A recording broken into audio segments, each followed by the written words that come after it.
দ্বীপ জেলা ভোলার নারী শিক্ষার অন্যতম প্রতিষ্ঠান ভোলা সরকারি মহিলা কলেজ। এই কলেজটি প্রতিষ্ঠার পর থেকে দ্বীপে শিক্ষার আলো ছড়িয়ে দিচ্ছে। আধুনিক পদ্ধতি দরকার। শিক্ষার মানোন্নয়নে কলেজের আয়োজনে নেওয়া হয়েছে ব্যতিক্রমী উদ্যোগ। তারই ধারাবাহিকতায় শিক্ষায় আধুনিকীকরণ পদ্ধতি ও প্রক্রিয়াগত বিশ্লেষণ শীর্ষক এক সেমিনার অনুষ্ঠিত হয়েছে, যা শিক্ষার মান উন্নয়নে কার্যকরী ভূমিকা রাখবে বলে মনে করছেন সচেতন মহল। রোববার 14 সেপ্টেম্বর কলেজের সমাজকর্ম বিভাগ এ সেমিনারের আয়োজন করে। সেমিনারে প্রধান অতিথি হিসেবে উপস্থিত ছিলেন ভোলা সরকারি মহিলা কলেজের অধ্যক্ষ প্রফেসর মোহাম্মদ মহিউদ্দিন। প্রবন্ধ উপস্থাপন করেন সহযোগী অধ্যাপক ডক্টর মোহাম্মদ আব্দুল মান্নান। এ সময় কলেজের বিভিন্ন বিভাগের শিক্ষকগণও উপস্থিত ছিলেন। বক্তারা বলেন, দেশে এখনও প্রায় 200 বছরের পুরনো শিক্ষা পদ্ধতি চালু রয়েছে। আধুনিক পদ্ধতিগুলোকে শিক্ষা ব্যবস্থার সঙ্গে খাপ খাওয়াতে হলে শিক্ষার্থীদের প্রক্রিয়াভিত্তিক শিক্ষণ পদ্ধতির মাধ্যমে দক্ষ করে তোলা সম্ভব হবে। পাশাপাশি পদ্ধতিগত শিক্ষায় শিক্ষকদের সক্রিয় ভূমিকা ও শিক্ষার্থীদের সক্রিয় অংশগ্রহণ নিশ্চিত করা সময়ের দাবি। শিল্প বিপ্লব মিছিল করে হয় নাই, উৎপাদনের পদ্ধতিগত পরিবর্তনের মাধ্যমে হয়েছে। সবুজ বিপ্লব মিছিল করে হয় নাই, সেই পদ্ধতিগত পরিবর্তনের মধ্যেই হয়েছে। না, আপনাকে অবশ্যই পদ্ধতিগত প্রক্রিয়াগত দিক থেকে আপনাকে এগিয়ে আসতে হবে। সুতরাং এখন যুগের দাবি, এখন আর লেকচার দিয়ে শিক্ষা ব্যবস্থা চলবে না।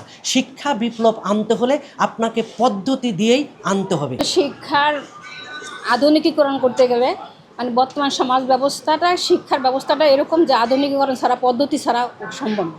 সুতরাং পদ্ধতিগতভাবে শিক্ষা দিতে গেলে আমাদেরকে সেইভাবে আগাইতে হবে। এটা একটা তথ্য। তবে এটাকে কিভাবে বাস্তব উপযোগী করা যায় সে বিষয়ে আমাদেরকে পদক্ষেপ নিতে হবে। এক্সট্রিম মশার কয়েল প্ল্যান্ট ফাইবার দিয়ে তৈরি, ডেঙ্গু চিকুনগুনিয়া বাহি সহ যে কোনো মশার বিরুদ্ধে দেয় এক্সট্রিম সুরক্ষা। সেমিনারে অংশগ্রহণকারী শিক্ষার্থীরাও মনে করছেন এই পদ্ধতি অনেকটাই সুফল বয়ে আনবে। এখন এই চতুর্থ শিল্প বিপ্লবের যুগে লেকচার মেথড চলবে না। দেশে এত পিএইচডি গবেষক বসে রেখে জেলা গবেষণা কর্মকর্তারা পিএইচডি নয় কেন, সেটাই প্রশ্ন। শিক্ষায় আধুনিকরণ জরুরি। এখনকার সময় লেকচার মাধ্যমে স্টুডেন্টরা ঠিকভাবে পড়াশোনা বুঝতে বা শিখতে চায় না, যার কারণে আমাদের এখন পদ্ধতিকরণ শিক্ষাকরণ আরও বেশি প্রয়োজন। আমার দৃষ্টিতে ব্যক্তি বিশেষ পিপি সাইকোম্যাথো মেথডের জুড়ে নেই, তবে দলীয় আচরণ বিকাশে আর্মি ট্রেনিং মেথড খুবই গুরুত্বপূর্ণ। বর্তমান যুগ অনুসারে আমাদের পদ্ধতি অনুসারে চলতে হবে।